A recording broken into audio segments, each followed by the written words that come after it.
Une ovation pour les nouveaux champions de France.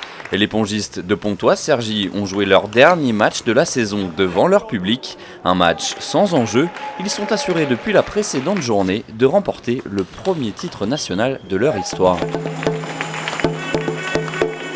Face à la Romagne, les Pontoisiens se sont imposés 4-2, leur 11e succès consécutif de la saison en Pro A. On a eu un début de saison difficile, on a perdu des points.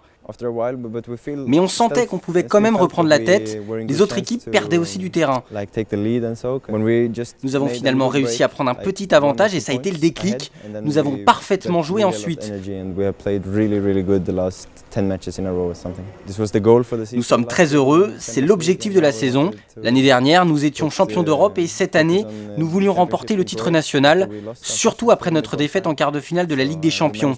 Nous avons bien négocié le championnat et c'est une satisfaction, spécialement pour Peter. La soirée était également marquée par les adieux de Peter Franz à Pontoise-Cergy.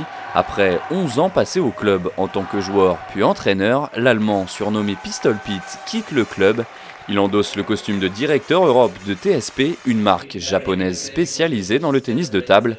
Peter Franz aura apporté au club les 2 premiers titres de son histoire. Après tant d'années, je savais que ce match serait mon dernier ici à Pontoise. Quelque part, j'ai l'impression de quitter ma maison.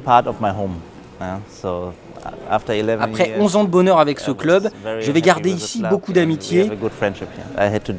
Je devais prendre cette décision pour mon futur car je travaillais ici seulement 90 jours par an.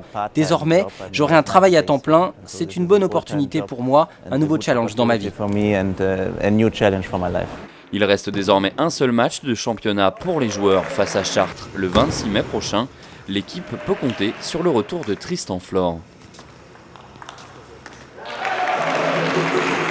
Le jeune prodige français, longuement blessé, a remporté son premier match de la saison face à la Romagne ce mardi. La saison prochaine, l'équipe repartira au complet avec les mêmes joueurs, mais sans son désormais mythique coach.